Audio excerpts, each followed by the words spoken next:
Hey, what's up guys? So kita ada dua lagi menu sahur. Belum habis lagi, ada dua lagi menu sahur hari ni. Kita nak buat sardin tumis bersantan dengan nasi goreng cili kering. So first korang ambil 2 biji bawang merah, 5 cili padi, 3 lada besar yang dah potong kasar, 4 ulas bawang putih korang chop. Lepas tu kita tumis.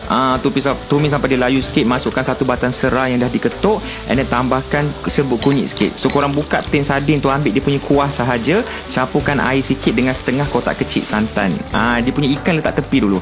So korang masukkan seasoning, garam semua. Lepas tu korang tumis kejap sampailah dia dah betul-betul pecah minyak macam ni. Baru masukkan kita punya ikan. So ikan ni nak goreng dulu pun boleh, tapi aku tak nak merecik minyak di pagi sahur ni. So kita letak ikan macam tu saja. Tumis kejap, sambung lagi, and dia masukkan cili padi untuk naikkan lagi seri dia. Itu je lah. And sedia untuk dihidang. Sangatlah sedap dia punya rasa. Nak lagi kick, lagi power, perahkan sikit limau nipis, biar terangkat masa makan time sahur nanti. Okay, next kita nak buat nasi goreng cili kering. So dalam ni korang letak bawang merah, bawang putih, ikan bilis sikit dengan cili kering yang kita dah rendam lah. Lepas tu kita chop. Aku dah boleh letak beg kuning ni untuk aku punya chopper ni, banyak guna chop ni. Kita tambah 1 biji telur, goreng dulu, lepas tu bawa keluar balik.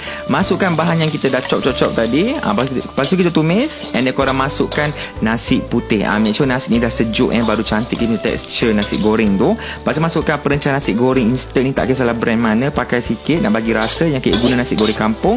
Tambah 1 sudu kicap manis tadi. Lepas tu masukkan telur kita goreng bersama dengan sayur, kacau lagi, and tu je lah.